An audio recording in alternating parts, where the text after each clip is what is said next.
2차전지 비싸다 비싸다 말 많았지만 최근에 스탠스가 변하고 있어요. 2차전지 밸류에이션 매력이 생겼다고 기관 투자자들, 증권사에서도 그런 얘기가 분명히 좀 나오고 있습니다.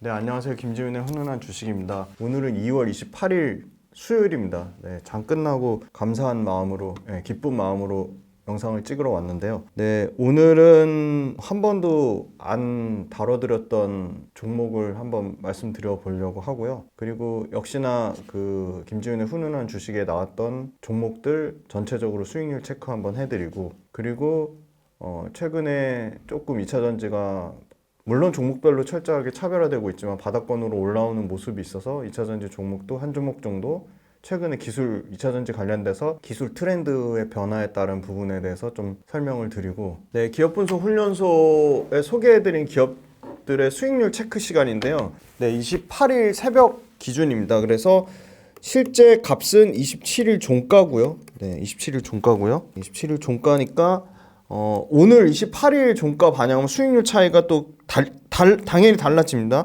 하나 에어로스페이스가 어제 종가 27일 종가 기준으로 38% 수익 났고요.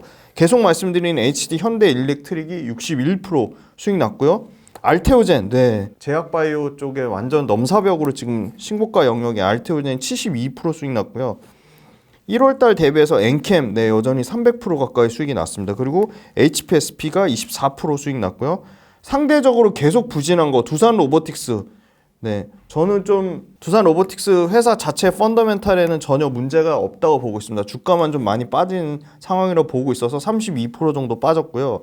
그 다음 2차전지 단에 20% 넘게 빠졌던 포스코 퓨처엠이라든지 에코프로비엠, 오늘 에코프로비엠이 코스피 이전 상장에 대한 나왔죠. 이제 확실하게 이제 코스피 쪽으로 넘어가겠다는 얘기가 나오면서 10% 급등이 나왔습니다. 물론 에코프로비엠 회사의 본질 가치랑 상관은 없는 거지만 당연히 수급적으로 패시브 쪽에 수급이 들어올 가능성이 상당히 높고 그거에 대한 기대감도 있는 것 같습니다. LG화학 최근에 많이 주가가 그래도 선방하면서 6% 정도 하락한 정도 수준이고요. 네, 다음 뒷페이지 보시면 최근에 이오테크닉스, 네, 2월 1일 날 소개해드린 여기 신규로 추가되는 종목들 좀 표시를 해달라고 해서 제가 일일이 다 날짜는 다 못 썼는데 최근 거 위주로, 네, LIG 넥스원은 오늘 방송 드릴 거라서 28일 날짜 써놨고요. 이오테크닉스는 2월 1일, 아프리카TV 2월 1일 날 소개해드렸습니다. 네, 여기 계속 날짜 제가 시간 나는 대로 틈틈이 업데이트 해드릴게요. 그래서 이오테크닉스 수익률 좋았고요. TCC스틸, 네, TCC스틸 이제 지난주 TCC스틸 영상 좀 많이 봐주세요. TCC스틸이 39%, 예, 다시 최근에 바닥권에서 좀 견조하게 올라오는 모습 보여주고 있고요. 아프리카TV도 굉장히 견조합니다. 28% 올랐고요. 자, 이거 수익률은 24년 1월 2일부터 2월 27일 종가입니다. 그리고 가온칩스, 네, 가온칩스 76% 올랐고요. 반대로 현대오토에버, 네, 현대오토에버 역시 뭐 자율주행 관련된 부분, 차량용 소프트웨어 쪽에서는 국내 넘버원인데 최근에 물론 11월, 12월 달에 단기적으로 많이 오른 부분도 있지만 굉장히 좀 과도하게 빠진 부분이 있어서 현대오토에버는 자료가 업데이트되는 대로 한번 또 리뷰를 한번 해드리는 시간 당연히 가질 거고요. 제가 여전히 좋아하는 종목 중에 하나입니다. 그리고 왜냐면 차량용 소프트웨어 관련돼서 경쟁력 있는 회사가 진짜 몇 개 없어요.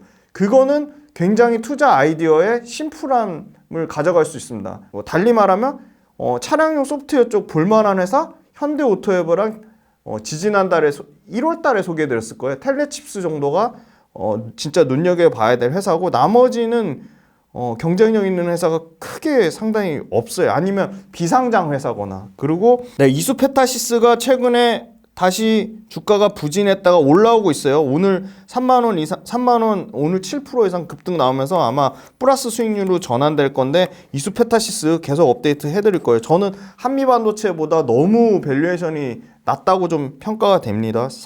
상대적인 밸류에이션 말씀드리는 거고, 나노신소재 14만원 돌파하면서 최근에 18% 2차전지 쪽에서 가장 엔캠 다음으로 견조한 수익률을 나타냈고요. 지금 상당히 좀 의외로 또 부진한 게 이 삼양식품하고 JYP입니다. 그럼 반대로 얘기하면 오해하지 마세요. 사실한 얘기 절대 아닙니다. 삼양식품하고 JYP는 신규 투자자 입장에서는 어떻게 보면 좋은 기회가 될 수도 있겠다. 네, 그렇게 힌트를 드리겠습니다. 네, 세 번째 페이지. 네, 테크윙 1월 18일에 소개해드렸는데 1월달 대비해서 84% 올랐고요. 2월 15일에 소개해드린 STI가 14% 올랐고요. T-로보틱스 11%. 반대로 뷰노 여전히 부진하죠. 그 다음에 인텔리안테크. 네, 인텔리안테크도 좀 부진한 상황이고, 로봇 관련주 큐렉소. 네, 두산 로보틱스랑 레인보우 로보틱스가 힘을 못 받으니까 큐렉소라든지 뭐 T-로보틱스라든지 원래는 각 로봇 섹터별로 물류 로봇 따로, 의료용 로봇 따로, 산업용 로봇 따로, 그다음에 협동 로봇 따로 다 이렇게 수익률이 제각각이었는데 이제는 전체적으로 로봇주가 좀 부진한 상황입니다. 그리고 2차 전지단에는 대주전자재료가 1월 달에 12% 빠졌는데 대주전자재료도 역시나 지금 특징적인 게 2차 전지 전반적으로 연기금 쪽에서 순매수가 들어오고 있습니다. 한 달 압도적으로 많이 사는 거는 사실 LG화학이에요. 근데 포스코 퓨처엠이라든지 대주전자재료라든지 또 뭐 있죠? TC스틸이라든지 사마알루미늄이라든지 이런 특징적인 종목들 나노신소재라든지 연기금이 사고 있다는 겁니다. 그래서 그 눈여겨보셔야 되고요. 로봇주와 삼양식품과 엔터주의 부진 관련돼서는 저는 펀더멘탈에는 좀 문제가 없다라고 생각을 하고 있습니다. 네, 요거는 2차 전지만 가져왔는데요. 2차 전지 엔캠하고 TC스틸만 상승한 건 아니고요. 양극재단에서는 코스모 신소재가 제일 견조했습니다. 24% 올랐고요. 반대로 부진한 거는 역시 셀단의 삼성 SDI 부진했고요. 포스코 홀딩스도 부진했고요. 그죠? 의외로 음극재단에서 대주전자재료보다 한솔케미칼이 훨씬 반도체의 모멘텀도 갖고 있는데 27%로 상당히 부진했습니다. 그리고 양극재단에서는 LNF가 좀 제일 많이 빠졌네요. 실적 우려에 대한 부분이 있고요. 나노신소재 18% 올랐고요. 네, 요것도 28일이지만 제가 새벽에 작성한 거에서 27일 화요일 종가로 말씀드리겠습니다. 그리고 생각보다 그 원통형 배터리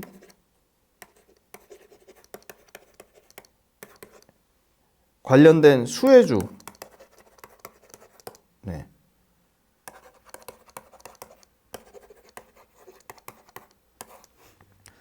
이 필름 포장지 만드는 회사죠. 이 율천화학이 50% 이상 상승했고요, 최근에. 조금 이거는 더 율천화학 같은 경우는 이 필름 포장지 만드는 회사인데 최근에 50% 이상 오른 부분에 대해서는 조금 팩트 체크가 필요해 보여서 확인하면 제가 꼭 말씀드릴게요. 그 다음에 장비단에서는 피로틱스가 38% 올랐고요. 전액의 동화기업도 최근에 수익률 주춤하지만 2차 전지 다 빠지는 와중에 플러스 수익률을 기록했고요. 나노신소재랑 더불어서 CNT 도전제, 나노신소재는 정확하게는 CNT 도전제 분산, CNT 도전제의 분산제를 만드는 거고 CNT 도전제를 만드는 건 제이오입니다. 제이오도 실적 좋았죠. 그러면서 상대적으로 선방을 했고요. 하나기술 신흥 SEC, 신흥 SEC도 원통용 캔 만드는 회사죠. 원통용 배터리의 수혜주로 플러스 수익률을 기록했습니다. 네, 나노신소재 한번 볼게요. 이 기술적인 변화가 중요해서 나노신소재가 당연히 부각될 수밖에 없다. 나노신소재랑 대주전자재료는 1+1 같이 움직일 수밖에 없습니다. 그런데 상대적으로 대주전자재료보다 나노신소재가 조금 더 어떻게 보면 주가가 덜 빠지는 주가 하방 경직성이라고 하는데요. 하방 경직성이 좀 더 견고하게 지지됐던 이유는 대주전자재료는 음극재에만 쓰이는 거고요. 나노신소재의 CNT 도전제는 어디에 쓰인다고요? 양극에도 쓰이고 음극에도 쓰입니다. 그러니까 상대적으로 음극재가 소외받을 때 양극재의 모멘텀에도 같이 엮어서 갈 수 있는 거죠. 그래서 실적에 대한 안정성이 실리콘 음극재 단일 대주전자재료보다는 양극과 음극에 동시에 쓰이는 나노신소재가 조금 더 안정성에 대한 부분을 받은 것 같고요. LFP 배터리는 전기전도도랑 리튬이온 확산 속도가 떨어져요. 특히 그게 저온에서 그리고 급속 충전할 때 더욱 악화돼요. 그리고 배터리의 가장 큰 구조적인 문제 배터리 엔지니어들이 가장 힘들어하는 게 이 열폭주 현상이거든요. 자, 열폭주는 어떨 때 발생하는지, 뭐 단순하게 얘기하면 굉장히 높은 고온에서 250도 이상 발생하는 건데, 열폭주 현상에 대해서 워낙 중요한 기술적인 부분이니까 한번 검색해서 댓글로 올려주세요. 그래서 LFP 배터리 열폭주가 270도 이상이고, LFP 배터리는 500에서 600도에서 화학 성분이 분해됩니다. 삼원계는 300도부터 내부 화학 성분이 분해돼요. 그 차이가 있는 거죠. 온도의 차이가 있는 거죠. 그리고 마이너스 20도 이하에서는 급속도로 성능이 저하되는데요. 전해질 점도가 증가해서 이온 전도도가 떨어지고요. 또는 전하 이동에 저항이 생겨요. 또는 리튬이온 확산 속도가 저하돼요. 그 말은 저온에서 에너지 밀도나 에너지 효율이 그냥 급격하게 떨어지는, 리튬이온 확산 속도, 이온 전도도 다 이 에너지 밀도와 관련된 개념으로 보시면 돼요. 보세요. 여기는 에너지 밀도가 리터당 140부터 330와트인데 삼원계는 제일 작은 게 325에서 330이에요. 그러니까 에너지 밀도가 LFP가 삼원계보다 낮은 거죠. 그리고 더 디테일하게 보면 단위 질량당 저장하는 전기 에너지의 양도 삼원계보다 월등히 떨어져요. 삼원계는 150에서 260인데 LFP는 90에서 170이에요. 그러니까 주행거리가 20-30% 이상 차이 날 수밖에 없는 거예요. 그래서 LFP의 단점을 극복하기 위한 기술적인 방안들이 세 가지가 나오고 있어요. 첫 번째가 이 코팅하는 거예요. 탄소 코팅. 탄소로 코팅하면 리튬이온 확산 속도도 빨라지고 전도성도 개선돼요. 즉 에너지 밀도가 좋아져요. 그런데 탄소 코팅할 때 기존에 카본 블랙을 많이 썼는데 이제는 탄소 나노튜브 CNT 소재를 쓰거나 산화 그래핀 소재를 써요. CNT로 코팅하면 CNT 자체가 이미 전기 전도성이 높은 소재인데 코팅을 하면 양극할 물질이나 음극할 물질 표면에 연속으로 전도성 네트워크라는 거를 형성해서 이온 확산 속도도 빠르게 하고 전기 전도성도 확산 속도도 빠르고 전도성도 모두 좋게 만들어요. 근데 산화 그래핀보다 CNT가 탄소 나노튜브가 비용 성능 면에서 모두 좋아요. 그래서 최근에 요 D는 디멘전입니다. 1D CNT가 3디멘전 전도성 네트워크 형성으로 속도, 용량, 안전성, 전기 전도성 모두 좋게 만들어요. 그러니까 CNT 도전제가 많이 쓸 수밖에 없는 거죠. 네, 이 자료는 그 유한타증권 자료를 참고했습니다. 탄소 코팅 방식이 있고 원소 도핑 방식이 있어요. 첫 번째가 탄소 코팅이고 두 번째가 원소 도핑 방식인데 둘 다 에너지 밀도를 향상시키는 건데 원소는 망간을 도핑해가지고 LFP에 망간을 섞은 거예요. 그래서 이게 단순 물리적인 혼합이 아니라 고용체 형태예요. 고용체. 그래서 망간 도핑을 하면 에너지 밴드 갭 폭을 줄여서 전도성을 향상시키고 단위 셀 부피를 증가시켜서 리튬이온 확산 계수를 향상시킨 거예요. 결론은 망간 도핑에서 에너지 밀도를 좋게 하는 거예요. 리튬이온 전도도도 높이고 전기 전도도도 향상시켜서. 세 번째 방법은 실리콘 음극재를 쓰는 방식이에요. 충전 시 실리콘 리튬 산화물 형태로 합금시키면 저온에서는 속도가 떨어지는 것을 방지해요. 그리고 실리콘 자체가 흑연의 이론 용량이 10배예요. 흑연이 372A라면 실리콘 음극재는 3590이에요. 그래서 실리콘 음극재가 저온에서 최적화되고 에너지 밀도가 향상되니까 당연히 실리콘 음극재를 쓸 수밖에 없는 거죠. 실리콘 음극재 비싸서 확산이 안 되겠다는 거 너무 단편적으로 생각하시는 거예요. 지금 대주전자재료의 실리콘 음극재가 국내 원탑인데 올해 10,000톤까지 캐파가 늘어나고요. 내년에 2만 톤, 26년에 3만 톤, 28년에 8만 톤, 2030년에 10만 톤까지 늘어납니다. 그러면 연평균 50%씩 성장하는 거고요. 실리콘 음극재 비싸다고 하지만 SK온의 픽업 트럭에 들어가는 SK온 주력으로 하는 포드의 F150 라이트닝 픽업 트럭 SK온발로 실리콘 음극재가 작년 말에 공급 계약이 나왔어요.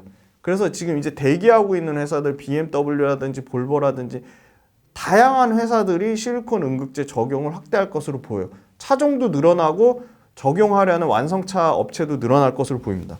실리콘 산화물은 크게 세 가지예요.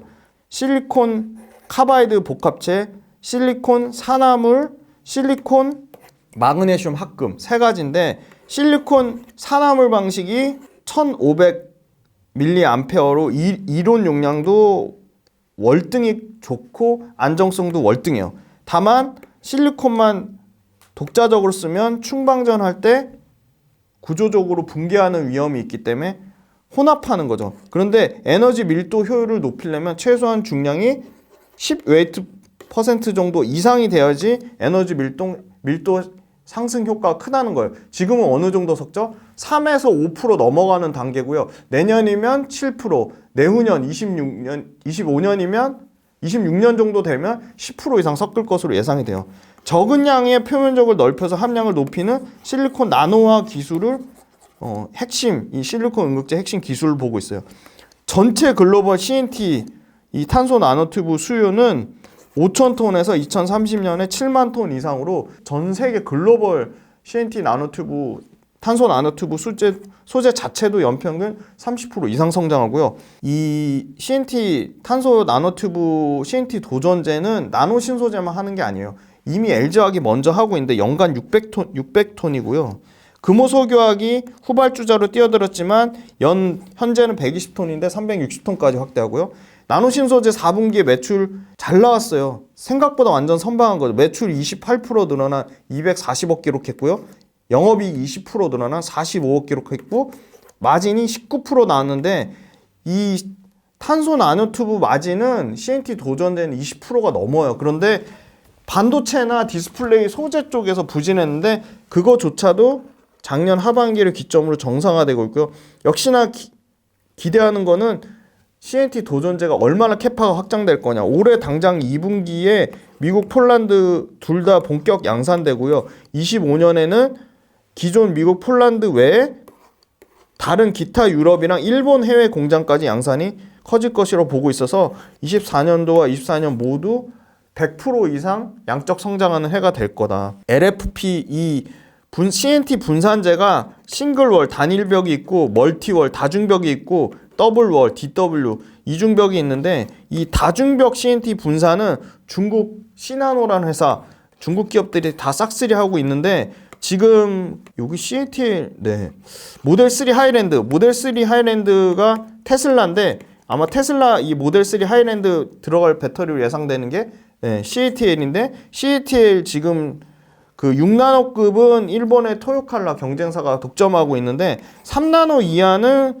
지금 6나노는 일본의 토요칼라 경쟁사죠. 3나노 이하는 나노신소재가 독점 공급하고 있고 25년도에는 24년도 8월 달에 LG엔솔 25년도에 삼성 SDI, 26년도에 SK온 모두 LFP 양산할 거기 때문에 이 관련돼서는 당연히 엄청나게 이 LFP 양산하면 CNT 도전제 에너지 밀도도 개선하고 충방전 효율 둘 다 개선할 수 있는 CNT 도전제가 폭증할 수밖에 없다. 그리고 중국 LFP도 26년도부터 실리콘 응급제 적용을 중국 LFP 배터리도 26년 실리콘 응급제 적용 확대하겠다고 했죠. 그래서 24년도 올해 매출 비중으로 보면 여전히 CNT 도전제가 100%는 아니에요. 62%예요. 근데 매출이 1000억 단위로 늘어나요. 1000억을 최초로 넘는 해가 될 것 같고요. 디스플레이 소재 7%, CMP 슬러리 7%, 태양전지 소재 6% 빼면 CNT 도전제가 62%인데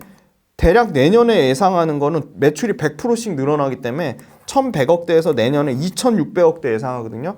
그러면 매출 비중이 62%에서 75%로 확대돼요. 그럼 무슨 말이죠? CNT 도전제가 마진이 22%가 넘는데 전체 마진이 두 자릿수 20% 이상 마진이 좋아지는 거죠. 그래서 CNT 도전제가 작년에 50%대에서 올해 62%까지 늘어나고 내년에 75%까지 늘어나면 마진도 좋아지고 매출과 이익의 질적 성장이 일어날 것으로 보고 있어요. 배터리 셀 업체들은 충전 시간을 단축해야 되고 왜 그렇죠? 충전소가 막 엄청 가파르게 늘어날 것처럼 되는데 여전히 충전소가 굉장히 정체되어 있는 상태예요. 그러면 배터리 자체 성능이 좋아서 충반전 효율이 좋아져야 되거든요.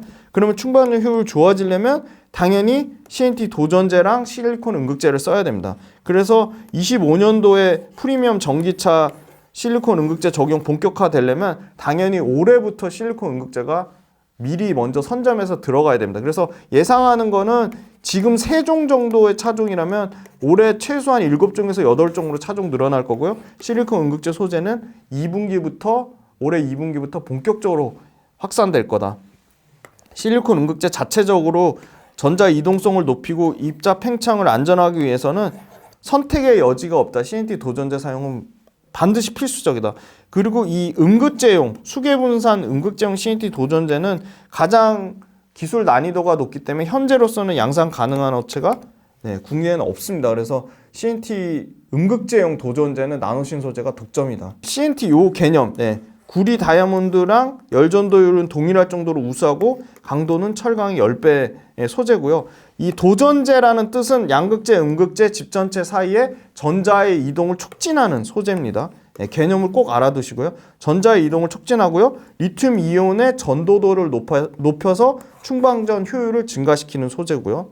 당연히 하이니켈 양극재 효율을 개선하기 위해서 카본 블랙 도전제에서 CNT로 빠르게 대체 수요가 일어났다. 왜? 그게 중요한데요. 카본 블랙 대비 10% 이상 전도도가 향상돼서 CNT로 바꾸면, 기존 카본 블랙에서 CNT로 바꾸면 도전제 사용을 30% 이상 줄일 수 있어요. 그럼 도전제 적게 넣는 만큼 양극재를 더 많이 넣어서 그만큼 양극재를 더 넣는 공간을 활용해서 에너지 밀도로 당연히 더 훨씬 향상시킬 수 있는 거죠. 작년 1월 달에 준공한 CNT 도전제 국내 세종시 공장도 올해 2월 달에 24년 2월 달 신공장, 세종 신공장 본격 양산하고요. 아까 미국 폴란드 해외 공장 2분기에 양산한다고 했어요. 그러니까 계속 모멘텀이 있는 거예요. 이 상반기는 국내 세종 공장, 그리고 2분기, 3분기 넘어갈 때는 미국 공장, 폴란드 공장, 내년은 미국, 유럽, 일본 공장. 그래서 하반기에 본격 양산되면 이게 매출로 연평균 70에서 뭐 최대 90% 이상 24년, 25년 외형 성장을 일어날 것으로 보이고요. 최종적으로는 미국, 유럽, 일본 다 합쳐서 25년에 5만 5천 톤입니다. 5만 5천 톤이면 중국 시나노랑 거의 그 비등한 정도 수준이다. 시나노 물량이 아마 한 70% 정도 될 것으로 예상하고 있고요. 자, 숫자만 보겠습니다. 올해 드디어 2배 넘는 100% 매출 성장 나올 거라 보고 있고요. 내년에도 역시 100%. 그래서 굉장히 비싸죠. 100배 넘었는데 80배 안짝으로 떨어질 것으로 보이고요. 내년에는 PER 기준으로 30배 안짝으로 떨어질 것으로 보입니다. 그리고 이익률인데요. 2차전지 소재단에서는 가장 압도적으로 2차전지 소재단에서는 가장 이익률로 압도적으로 좋은 20%대 이익률을 기록할 것으로 보입니다. 그래서 CNT 도전제는 이 구조적으로 LFP 배터리의 에너지 밀도, 충방전 효율 관련돼서 안 쓸 수밖에 없는 필수 소재라고 보고 있습니다. 나노신소재 최근에 눈여겨볼 수급은 역시 기관 쪽에서 소폭이지만 매수가 들어오고 있다는 거고요. 투신이 바로 펀드를 운영하는 자산 운용사입니다. 그래서 2차전지 비싸다 말 많았지만 최근에 스탠스가 변하고 있어요. 2차전지 밸류에이션 매력이 생겼다고 기관 투자자들, 증권사에서도 그런 얘기가 분명히 좀 나오고 있습니다. 물론 추세는 더 지켜봐야 됩니다. 이거는 일봉 차트인데요. 일봉 차트 의미 있는 가격대는 11만 6천 원, 13만 7천 원, 15만 7천 원, 16만 8천 원, 18만 2천 원. 이 가격대를 왜 의미 있는 가격대로 봤냐? 여러 개의 그 양봉이든 음봉이든 캔들이 겹쳐 있는 구간입니다. 그래서 이걸 제도한다고 하는데요. 여러 캔들이 겹쳐 있는 구간을 한번 직접 그어서 그 가격대가 어느 가격대인지 한번 꼭 확인을 직접 해보시길 바랍니다. 이건 제가 그어서 말씀드린 건데 또 직접 그어보시면 그게 엄청나게 차트 공부가 됩니다. 네, 이건 월봉인데 월봉상에서는 의미 있는 가격대가 43,900원, 76,400원, 94,800원, 122,900원, 127,800원이 되겠습니다. 이렇게 해서 나노신소재 말씀드렸고, 나노신소재랑 대주전자 재료는 계속 1+1 개념으로 봐야 되고, 당연히 LFP 배터리가 국내 업체들, 배터리 셀 업체들도 많이 늘린다고 했고, 심지어 중국 업체들의 LFP 배터리 만드는 회사들도 실리콘 음극재 적용을 확대하겠다고 했습니다. 그리고 프리미엄 차종에만 들어가던 게 대주전자 재료의 SK온 납품으로 실리콘 음극재가 커질 거고요. 그 다음에 가장 중요한 이 CNT 도전제는 국내 회사가 중국의 시나노 관련된, 중국 관련된 기업들의 점유율을 상당 부분 뺐을 거로 보이고, 특히나 음극재단에 이 단일벽 음극재에 들어가는 CNT 도전제 분산재는 나노 신소재가 좀 유일하다. 그래서 최근에 굉장히 주가가 부진했는데 최근에 좀 달라지는 모습을 보이고 있어서 업데이트 드렸고, 나노 신소재도 1분기 또 실적 나오면 또 한번 업데이트 드리도록 하겠습니다. 네, 장시간 2차 전지단의 나노 신소재 들어주셔서 감사합니다.